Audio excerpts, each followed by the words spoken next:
Terima kasih pemirsa, Anda masih bersama kami di Jurnal Pagi. Seperti biasa, setiap hari Sabtu kami akan hadirkan segmen khusus Berita Satu View yang akan membahas isu terhangat sepanjang pekan ini dari sudut pandang media massa bersama praktisi media massa terkemuka.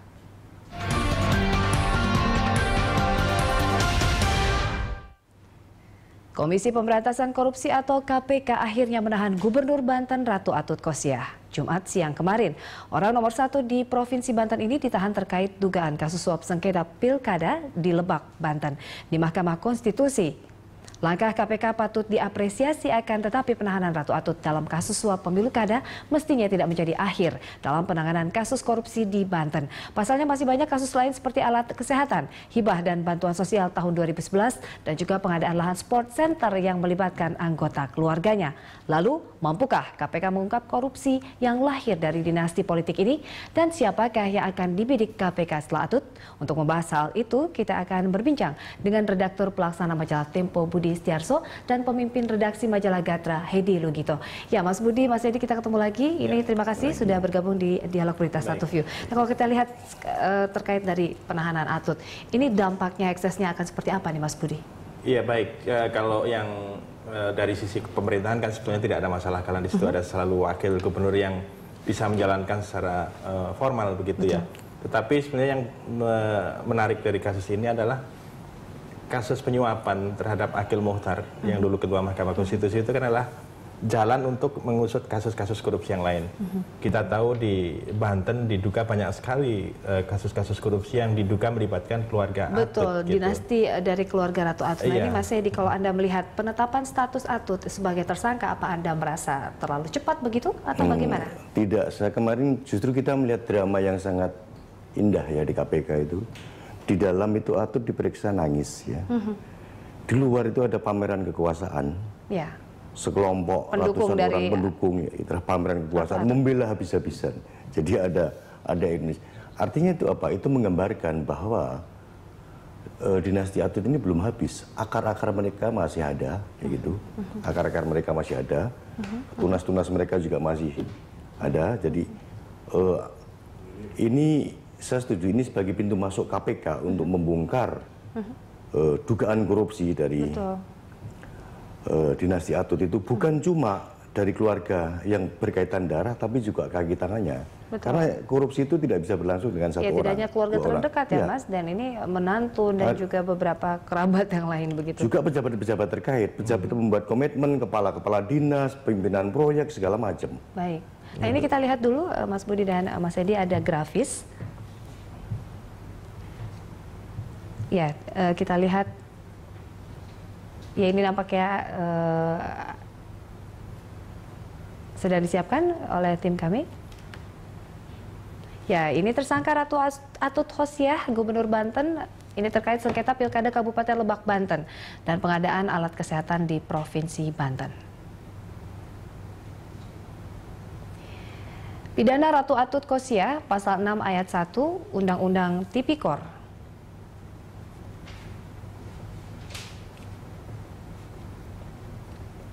Nah, ini pasal 55 ayat 1 ke 1 KUHP. Junto.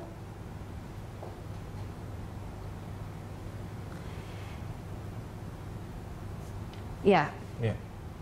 Mas Budi, kalau kita lihat sendiri ini hukuman penjara maksimum 15 tahun penjara. Ini pasal yang disangkakan atau Anda melihat ini cukup benar-benar ada correlation atau memang ada pasal lain begitu? Kan, yang dijerat untuk pertama kali ini kan yang menjadi tersangka adalah kasus penyuapan. Jadi diduga dia, Atut maksud saya adalah menyuruh adiknya Wawan untuk menyuap Akil Muhtar melalui pengacara yang bernama Susi Turhandiani itu ya. Nah, itu kepentingannya kan untuk memenangkan salah satu kandidat di Lebak yang waktu itu kalah di pemilihan gitu, dan terbukti waktu itu di putusan selanya Akil Muhtar memang memerintahkan untuk digelar pemilihan ulang.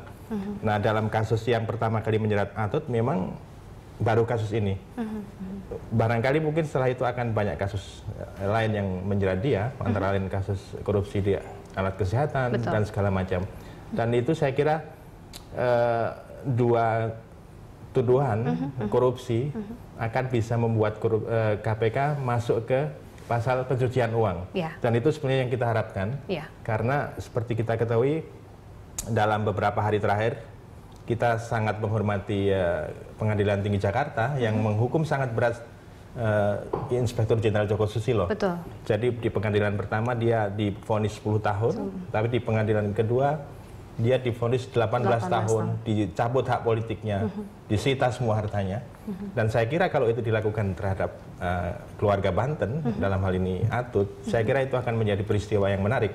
Karena kalau kita lihat, sejak tahun 2011, majalah Tempo sudah menulis bagaimana keluarga ini menggarap proyek-proyek pemerintah di sana, dengan sistematis melibatkan keluarga mereka, dengan menentukan fee dan segala macam. Nah, saya kira kalau dengan memasukkan pasal pencucian uang itu bisa diusut sampai selama harta tidak bisa dibuktikan asal usulnya oleh keluarga itu, seperti juga dalam kasus Joko Susilo, maka KPK bisa menyitanya untuk negara gitu. Betul. Kalau kita lihat kan ada perdebatan kita review di kasus Joko Susilo sendiri dari pasal yang akan disangkakan begitu TPPU ataupun pasal lain. Nah, ini Mas Hedi melihatnya bahwa KPK akan bisa memaksa atau mungkin mengenakan pasal TPPU kepada Ratu Atut ketika nanti fakta-fakta akan terbukti dalam BAP begitu? Untuk kasus penyuapan ini sulit. Bila cuma kasus penyuapan sulit bagi KPK untuk menjerat bahwa tindak pidana pencucian uang. Nanti kalau ada kasus lain yang sifatnya korupsi, itu baru KPK bisa masuk ke sana. Dan harap dicatat karena ada catatan-catatan yang dibuat oleh LSM di Banten yang memantau juga hasil penelusuran kami. Paling tidak ada 180 kasus. 180 kasus? 180 kasus. Suap begitu?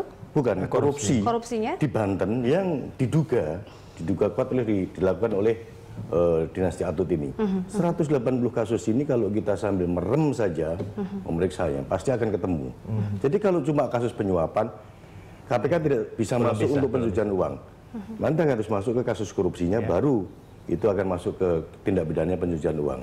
Jadi akan tahap berikutnya. Saya kira KPK tidak akan berhenti di sini. Baik. Itu. Ya, kita akan lanjutkan di segmen berikutnya, Mas Budi dan Mas Hedi. Kami akan kembali, tetaplah di Dialog Berita 1 View. Dialog Berita 1 masih membahas mengenai kasus dinasti politik dari Ratu Atut dan bagaimana kesiapan Banten setelah ditinggalkan Atut dan juga kesiapan dari Rano Karno. Untuk itu kita lihat dulu, ini ada pernyataan dari staf ahli Kemendagri, Bapak Doni Bonek. Pemerintahan daerah itu tetap harus terjamin dan terselenggara secara efektif dan efisien. Ya, itu prinsip dasarnya, normanya harus kita atur. Nah, kami menangkap kondusivitas dan proses komunikasi tetap berjalan antar para pihak. Ya, apakah baik apa? Tentu kita juga menghormatilah sebagai Ibu Atut. Ya, artinya beliau kan manusia juga, pakai pikiran dan perasaan juga akan terganggu. Kita menghormati. Namun kita juga ingin menjamin bahwa pemerintahan itu tetap harus berjalan.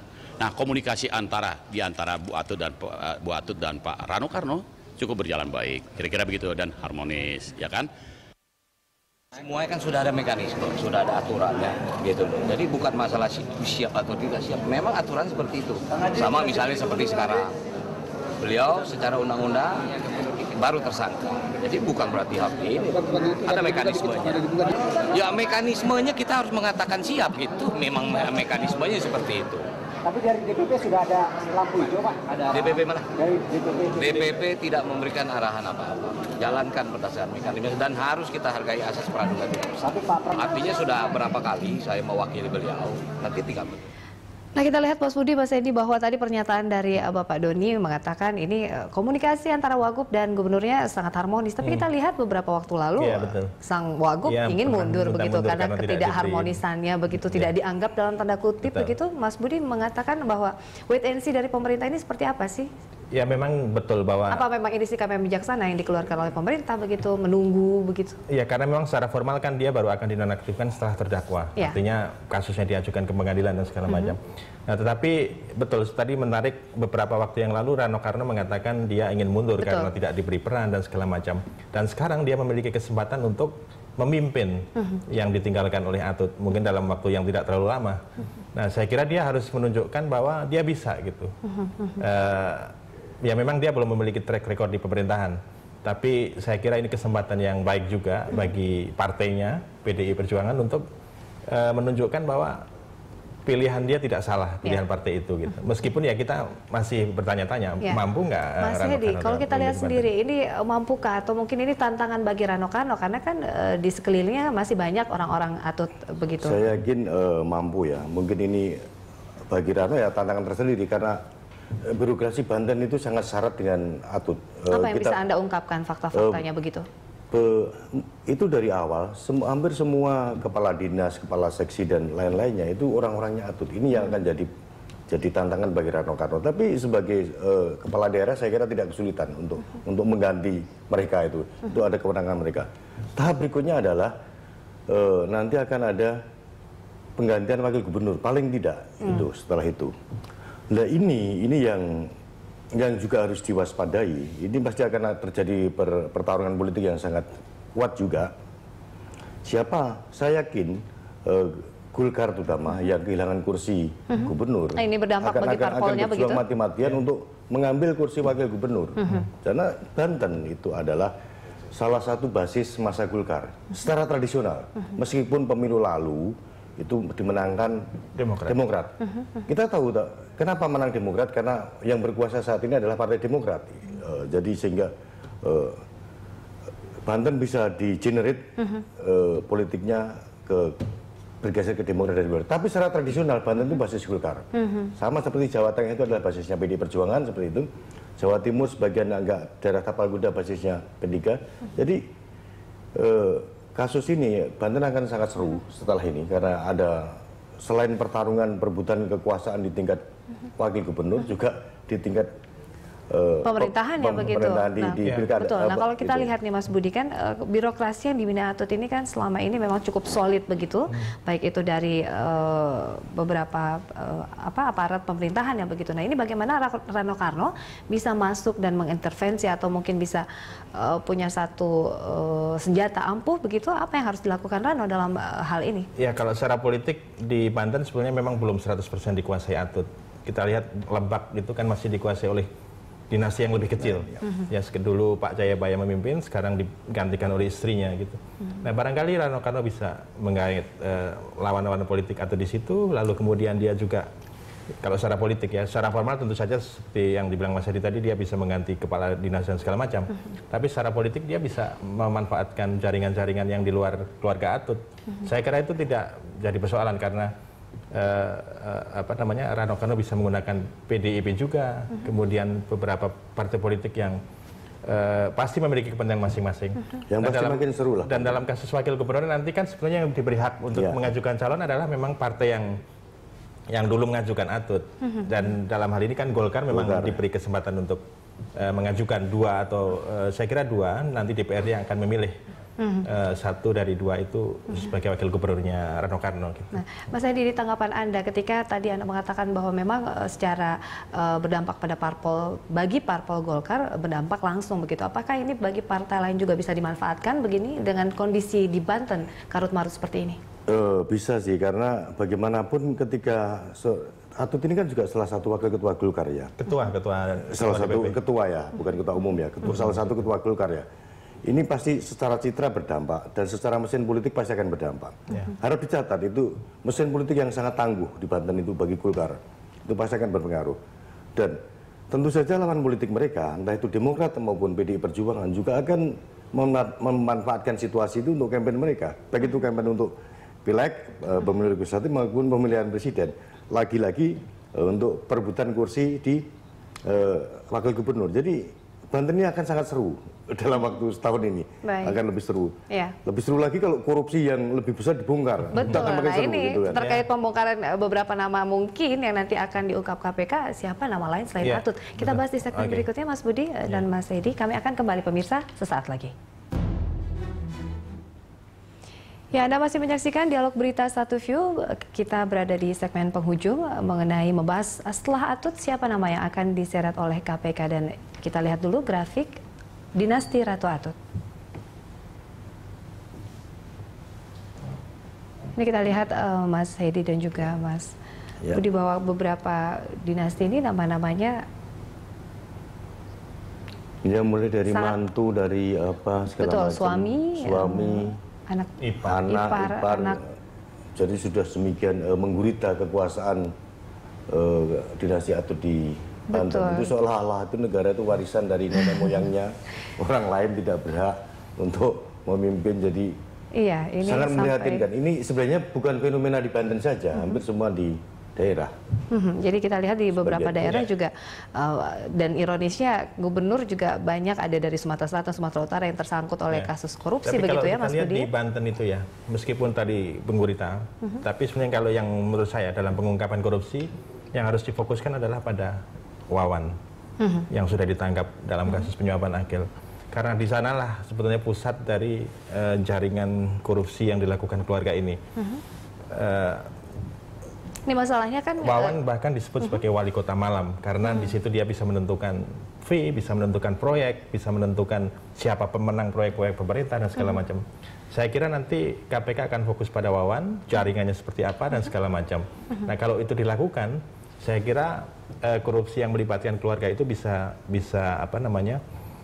dibongkar gitu. Tapi akankah mereka benar-benar bisa berterus terang begitu, Mas Edi? Karena kan ini keterdekatan hubungan kerabat begitu. Ketika ditanya apakah istri Anda terlibat ataukah apakah kakak ipar Anda terlibat, mungkin justru kan ada, karena harus ada saksi-saksi. Makanya mengapa saya kira KPK menahan Atut, saya kira itu saya sangat setuju karena dia kalau tidak ditahan dia bisa mengendalikan saksi-saksi yang saya kira akan memberatkan dia. Seperti kita ketahui minggu lalu dia memecat seorang kepala dinas kesehatan, ya? Karena dia berterus terang di KPK gitu. Jadi dia bisa melakukan kepada saksi-saksi yang lain yang dianggap akan merugikan gitu. Makanya ketika dia ditahan itu saya kira alasan formalnya cukup dan langkah KPK saya kira sangat tepat begitu. Nah, ini Mas Edi, kalau kita lihat sendiri pernyataan Abraham Samad mengatakan bahwa kasus korupsi dari dinasti Atut ini adalah kejahatan dari kasus kejahatan korupsi keluarga begitu. Saya sangat setuju dengan pernyataan itu karena paling tidak sudah dua yang dinyatakan tersangka ya, Wawan dan